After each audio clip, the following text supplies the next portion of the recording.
friends, welcome back to the JoVin Payanam. இன்னைக்கு JoVin பயணத்துல இந்த நார்மல் குர்த்தியை ஒரு டிசைனர் குர்த்தியா மாத்த போறோம்.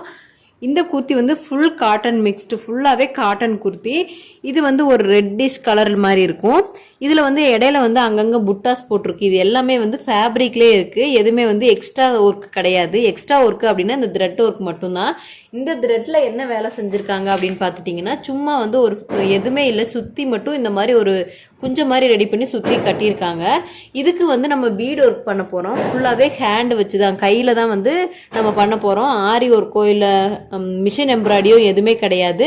ஹேண்ட் வச்சு நம்ம இதை எப்படி ஒரு டிசைனர் குர்த்தி மாதிரி பார்க்குறதுக்கு ஒரு பார்ட்டி வேர் மாதிரி எப்படி ரெடி பண்ணுறது அப்படின்னு தான் இந்த வீடியோவில் பார்க்க போகிறோம். இன்னைக்கு வந்து தீபாவளி நைட்டு, இது தீபாவளிக்கு எடுத்த ட்ரெஸ்ஸு. நாளைக்கு இதை வந்து வேர் பண்ணணும் அப்படின்றதுக்காக இன்னைக்கு நான் ரெடி பண்ணிட்டு இருக்கேன். பட்டாஸ் சவுண்ட்லாம் உங்களுக்கு கேட்கும்னு நினைக்கிறேன். அது டிஸ்டர்பன்ஸ் இருந்தால் இக்னோர் பண்ணிக்கோங்க. நம்ம சேனல் நீங்கள் ஃபஸ்ட் டைம் பார்க்குறீங்க அப்படின்னா JoVin பயணத்தை சப்ஸ்கிரைப் பண்ணி வச்சுக்கோங்க. பக்கத்தில் இருக்க பெல் ஐக்கானே கிளிக் பண்ணி வச்சுக்கோங்க. அப்போ தான் நான் போடுற ஒவ்வொரு வீடியோவும் உங்களுக்கு நோட்டிஃபிகேஷனில் வந்துகிட்டே இருக்கும். இப்போ நாளைக்கு வந்து இது வேர் பண்ணணும் அப்படின்றதுனால நான் இப்போ ஒர்க் பண்ணிட்டு இருக்கேன். இதை எப்படி ஒர்க் பண்ணலாம் அப்படின்னு முடிவு பண்ணியிருக்கேன் அப்படின்னு பார்த்தீங்கன்னா, இந்த பீட்ஸ் எல்லாம் எடுத்து வச்சிருக்கேன். இப்போ பார்த்துட்டிங்கன்னா ஒரு 4 பீடு எடுத்து வச்சுருக்கேன். ஒன்று இந்த ஒயிட் கலர் பீடு, செகண்ட் ஒன்று இந்த மாதிரி ஒரு சேஃபில் இருக்க பீடு, 4வது இந்த பீடு. எல்லா பீடுமே வந்து நான் ஆஃப் பீடு எடுத்து வச்சுருக்கேன். இங்கே பார்த்தா உங்களுக்கு தெரியும். ஒரு சைடு வந்து ஃப்ளாட்டாக இருக்கும், ஒரு சைடு வந்து குமிழ் மாதிரி இருக்கும். அதே மாதிரி தான் இந்த பீடும். இந்த பீடு சின்ன பீடு மட்டும் ரவுண்ட் பீடு இருக்குது. இது வந்து ஒரு சேஃப், ஒரு டிஃப்ரெண்ட்டான சைஸில் இருக்குது. இதை வச்சு தான் இப்போ நம்ம இதை ஒர்க் பண்ண போகிறோம். அதுக்கு வந்து மெயினாக நமக்கு இந்த நீடில் வந்து நான் குட்டி நீடில் எடுத்திருக்கேன். இங்கே பார்த்துட்டிங்கன்னா உங்களுக்கு தெரியும், இந்த குட்டி குட்டி பீடெல்லாம் வந்து உள்ளே போகிற அளவு குட்டியும் நீடில் எடுத்திருக்கேன். இதுக்கு மேட்சாகவே ஒரு த்ரெட் எடுத்திருக்கேன். இவ்வளோதாங்க. இப்போ வந்து இதெல்லாம் சேர்த்துனா அப்படின்னா ஒரு 20 ரூபி தான் வரும். ஒவ்வொன்றும் 10 ரூபி வச்சுக்கிட்டாலும் ஒரு 40 ரூபி 50 ரூபியில் வந்து ஒரு டிசைனர் குர்த்தி நம்ம ரெடி பண்ண முடியும். ஒரு 50 ரூபா செலவு பண்ணோம் அப்படின்னா இந்த நம்மக்கிட்ட இருக்க நார்மல் குர்த்தியே வந்து ஒரு டிசைனர் குர்த்தி மாதிரி நம்மளால ரெடி பண்ண முடியும். அதை தான் உங்களுக்கு நான் ரெடி பண்ணி காட்ட போகிறேன். இந்த டிசைன் எப்படி இருந்துச்சு அப்படின்னு சொல்லிட்டு அவுட்புட் வரும்போது சொல்லுங்கள். இப்போ நம்ம ரெடி பண்ண ஸ்டார்ட் பண்ணிடுவோம். ஃபஸ்ட்டு என்ன பண்ண போகிறேன் அப்படின்னா, இந்த த்ரெட்டை வந்து இதில் வந்து கோர்த்துக்கலாம். நமக்கு எந்த அளவுக்கு வேணுமோ அந்த அளவுக்கு ஃபஸ்ட்டு கோர்த்துக்கலாம். கோர்த்துட்டு நெக்லேருந்து ஸ்டார்ட் பண்ண போகிறோம். நம்ம நெக்லேருந்து ஸ்டார்ட் பண்ணி அங்கங்கே புட்டாஸ் மாதிரி வைக்க போகிறேன். அவ்வளோதான். பெருசாக எந்த டிசைனும் போடல, புட்டாஸ் மாதிரி மட்டும் ரெடி பண்ணலாம் சிம்பிளாக அப்படின்னு நான் முடிவு பண்ணி ரெடி பண்ண போகிறேன்.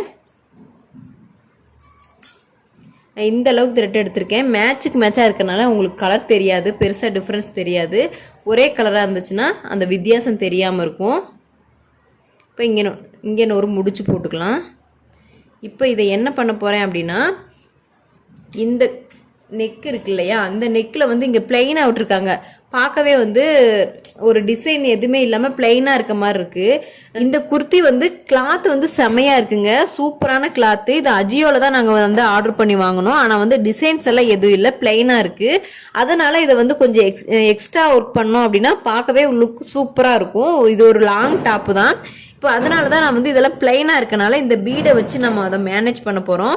இந்த ஒயிட் கலர் பீடு இருக்கு இல்லையா, இதெல்லாம் வந்து இந்த இடத்துக்கு வச்சுட்டு இந்த ஒரு மாதிரி கோல்டன் கலர், அதாவது மேட் ஃபினிஷில் இருக்க கோல்டன் கலர் இந்த பீடை வந்து நம்ம வந்து இந்த சென்டர்லையும் வைக்க போகிறோம். இந்த சென்டரில் வச்சு கீழே வந்து மணி மாதிரி தொங்க விடலாம் அப்படின்னு முடிவு பண்ணியிருக்கேன். சுற்றியில் வைக்கும்போது பார்க்குறதுக்கு ரொம்ப அழகாக இருக்கும். இப்போ வந்து நான் அதை ரெடி பண்ணிக்கிறேன். ஃபஸ்ட்டு நீங்கள் பார்த்துட்டிங்கன்னா உங்களுக்கு தெரியும், இந்த மாதிரி கோர்த்துக்கங்க. ஃபஸ்ட்டு என்ன பண்ணணும் அப்படின்னா, இந்த கார்னர்லேருந்து வந்துடலாம். ஃபஸ்ட்டு என்ன பண்ணணும்னா, இந்த கார்னர்லேருந்து வரலாம். உள் சைடு இந்த மாதிரி உள் சைடு இப்படி நீடில் விட்டு வெளி சைடு இந்த சைடு எடுக்கணும். கரெக்டாக இந்த சென்டர் பார்த்து எடுத்துக்க போகிறேன். இந்த மாதிரி எடுத்துட்டு இதை ஃபுல்லாக வெளியில் எடுத்துட்டோம் அப்படின்னா, இந்த பீடு இருக்கு இல்லையா, இந்த ஒயிட் கலர் பீடு இருக்கு இல்லையா, இந்த ஒயிட் கலர் பீடை வந்து இதுக்குள்ளே போடணும். போட்டுட்டு கரெக்டாக ஃபிட் பண்ணி அதே இடத்துல நம்ம எங்கேருந்து உள்ளேருந்து வெளியில் எடுத்தோமோ அதே இடத்துலையே இந்த மாதிரி உள்ளே விட்டுட்டோம் அப்படின்னா கரெக்டாக செட் ஆகிக்கும். இப்போ நான் உள்ளே விட்டுக்க போகிறேன். உள்ளே விட்டுட்டோம் அப்படின்னா இங்கே பாருங்கள், இதில் அப்படியே ஃப்ளாட்டாக உட்காந்துக்குச்சு. ஏன் இந்த மாதிரி ஃப்ளாட்டாக உட்காருது அப்படின்னு பார்த்தீங்கன்னா, இது வந்து ஒரு சைடு வந்து ஃப்ளாட்டாக இருக்கும், உங்களுக்கு தெரியும்னு நினைக்கிறேன். ஒரு சைடு ஃப்ளாட்டாகவும் ஒரு சைடு கும்பல் மாதிரி இருக்கும். இது வந்து கரெக்டாக உட்காந்துக்கும். அதனால தான் இந்த மாதிரி பீடு நான் செலக்ட் பண்ணேன். இப்போ பார்க்கும்போது இந்த இடத்துக்கும் ஒரு என்ஹான்ஸ் தெரியுது பாருங்கள், ஒரு வித்தியாசம் தெரியுது. இங்கே வந்து பளிச்சுன்னு இருக்கா, இந்த குஞ்சம் வந்து கொஞ்சம் அழகாக தெரியுது. இங்கே பார்த்தீங்கன்னா அப்படி சும்மா ஏதோ இருக்க மாதிரி இருக்குது. அதனால இந்த மாதிரி பண்ண போகிறேன். இது ஃபுல்லாக வச்சுக்கலாம் ஃபஸ்ட்டு. அடுத்த ஸ்டெப் என்ன பண்ண போகிறேன் அப்படின்னா, இந்த இடத்துல கரெக்டாக இந்த ரெண்டுக்கும் சென்டரில் வந்து நான் வந்து ஒரு மணி வைக்கலாம் அப்படின்னு இருக்கேன். கோல்டன் கலர் மணி இருக்கு இல்லையா, இது ஆஃப் பீடு தான். இந்த ஆஃப் பீடை தான் இதில் வைக்க போகிறோம்.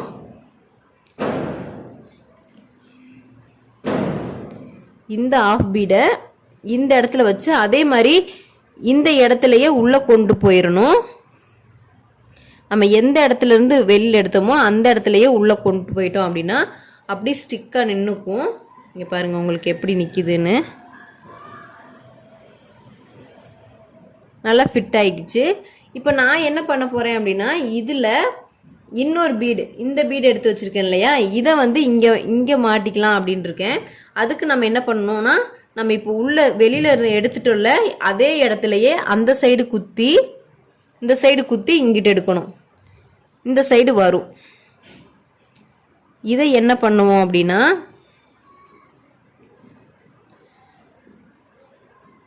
இந்த சைடு வந்த உடனே இந்த மணி இருக்கு இல்லையா, இந்த மணியை உள்ளே போட்டுக்கலாம். இந்த மணியை உள்ளே போட்டுட்டு அடுத்து வந்து இந்த குட்டி பீடு எடுத்து வச்சுருக்கேன்ல, இந்த குட்டி பீடை வந்து கடைசியாக உள்ளே விட்டுட்டோம் அப்படின்னா, உள்ளே விட்டுட்டு என்ன பண்ணணும்னா, இந்த குட்டி பீடுக்குள்ளே விடாமல் இந்த குட்டி பீடை விட்டுட்டு அடுத்த பீடில் உள்ளே விடுறோம். இப்படி விடும்போது நமக்கு ஒரு மணி சேஃபில் வருங்க பாருங்கள், இந்த மாதிரி வரும். இது வந்து இந்த இடத்துல வர்ற மாதிரி நம்ம செட் பண்ணணும். இப்போ பாருங்க, இந்த இடத்துல வந்து மணி மாதிரி இங்கே பாருங்க, இது வந்து அப்படியே ஸ்டிக் பண்ணல, இந்த மணி மாதிரி தூக்கிக்கிட்டே இருக்கும். இது ஒரு டிசைன் மாதிரி அழகாக இருக்கும். ஒரு கீழே வந்து ஒரு கும்மல் மாதிரி தொங்கிட்டே இருக்கும். அதே மாதிரி எல்லா இடத்துக்கும் நம்ம இப்போ மாட்டிக்க போகிறோம். இந்த இடத்துல ஒயிட் கலரும் இந்த இடத்துல வந்து கோல்டன் கலரும் வச்சு எல்லா பக்கமே நான் இதே மாதிரி ஸ்டிச் பண்ண போகிறேன்.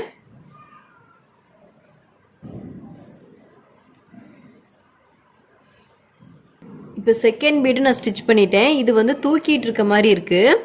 அதனால் அப்படியே போயிட்டு அந்த மணி கீழே இருக்க மணி நமக்கு தெரிய மாட்டேது அந்த அளவுக்கு. இந்த மாதிரி ஸ்டிக் பண்ணோம் அப்படின்னா ஏதோ வந்து ஒரு கீழே வந்து ஒரு குட்டியாக மணி தொங்குற மாதிரி அழகாக இருக்குது பார்க்குறதுக்கு. அதனால் நான் வந்து ஃபுல்லாகவே ஸ்டிச் பண்ணிட்டேன். இங்கே வரைக்கும் ஸ்டிச் பண்ணி இது வந்து உள்ளே விட்டு எடுத்தோம், அதே மாதிரி உள்ளே விட்டு இங்கே வரைக்கும் நான் ஸ்டிச் பண்ணி அப்படியே வச்சுருக்கேன். இதே மாதிரி நம்ம எல்லாமே பண்ணிக்கலாம். வந்து நான் நெக் டிசைன் ஃபுல்லாக முடிச்சாச்சு. எப்படி இருக்குன்னு பார்த்துட்டிங்கன்னா, இப்போ ஒரு பீட் வந்து கோல்டன் கலரும் ஒயிட் கலரும் மாற்றி மாற்றி வச்சுருக்கேன். இப்போ பார்க்கவே வந்து ஒரு ரிச் லுக் கொடுக்குற மாதிரி இருக்கா. அடுத்து வந்து இந்த புட்டாக்கு இடையில எல்லாம் வந்துட்டு கோல்டன் கலரும் இந்த சென்டர் பாயிண்டில் வந்து ஒயிட் கலரும் வைக்கலாம் அப்படின்னு சொல்லி டிசைட் பண்ணியிருக்கேன். இந்த ஃப்ரண்ட் பார்ட்டுக்கும் ஹேண்டுக்கும் மட்டும் வச்சுக்கலாம் அப்படின்ட்டு இந்த ஸ்லீவ் ஃபுல்லாக வந்து வைக்கலாம் அப்படின்ட்டு இருக்கேன். இந்த புட்டா அது இல்லாமல் இந்த சென்டரில் வந்து கோல்டன் கலர் மாற்றிக்கலாம் அப்படின்னு சொல்லி பிளான் பண்ணியிருக்கேன். அது வச்சு பார்த்துட்டு எப்படி இருக்குன்னு சொல்லி பார்ப்போம். ஃப்ரெண்ட்ஸ், ஃபைனலாக ரெடி பண்ணிவிட்டு சிம்பிளாக சூப்பராக ரெடி பண்ணியிருக்கேன். உங்களுக்கு வீடியோவில் எப்படி தெரியுதுன்னு எனக்கு தெரியல, நான் நேரில் பார்க்குறதுக்கு ரொம்ப சூப்பராக இருக்குது. நான் என்ன பண்ணியிருக்கேன் அப்படின்னா, ஸ்லீவுக்கெல்லாம் வைக்கல, ரொம்ப கஜகஜான் இருக்க மாதிரி ஒரு ஃபீல் ஆயிரும். அதனால் என்ன பண்ணியிருக்கேன் அப்படின்னா, வி சேஃபில் புட்டாஸ் இருக்குல்ல, இந்த சேஃப்க்கு முன்னாடி ஃப்ரண்ட்டில் மட்டும் இருக்கும், இதெல்லாம் வந்து ஹிப் சைடு போயிடும். அதனால் ஒன்றும் ப்ராப்ளம் இல்லை. எனக்கு வந்து இந்த வி சேஃபில் அந்த வி சேஃபில் மட்டும் இந்த புட்டாஸ் வச்சுருக்கேன் பாருங்கள். இந்த ஒயிட் கலர் வந்து இந்த சென்டர்லையும் இந்த புட்டாக்கு நடுவில் சென்டர்லையும் வந்து கோல்டன் கலர் வச்சு ஃபினிஷ் பண்ணியிருக்கேன். ரொம்ப சூப்பராக வந்துருச்சு. இந்த வீடியோ உங்களுக்கு கண்டிப்பாக பிடிச்சிருக்குன்னு நினைக்கிறேன். இதில் ஏதாவது ஐடியாஸ் உங்களுக்கு தோணிருக்கும். கண்டிப்பாக இது உங்களுக்கு யூஸ்ஃபுல்லாக இருக்கும்னு நான் நம்புகிறேன். நீங்கள் நம்ம சேனலை ஃபஸ்ட் டைம் பார்க்குறீங்களா? அப்போ சப்ஸ்கிரைப் பண்ணி வச்சுக்கோங்க. பக்கத்தில் இருக்க பெல் ஐக்கனையும் கிளிக் பண்ணி வச்சுக்கோங்க. அப்போ தான் நான் போடுற ஒவ்வொரு வீடியோ உங்களுக்கு நோட்டிஃபிகேஷனில் வந்துகிட்டே இருக்கும். தொடர்ந்து என்னோடய வீடியோஸ் பார்க்கவும் முடியும். இந்த வீடியோ பற்றி கருத்துக்கள் ஏதாவது இருந்துச்சுன்னா கமெண்ட் பாக்ஸில் பின் பண்ணுங்கள். நாளைக்கு இன்னொரு வீடியோவில் மீட் பண்ணுறேன். அது வரைக்கும் பாய். தேங்க்ஸ் ஃபார் வாட்சிங். பாய்.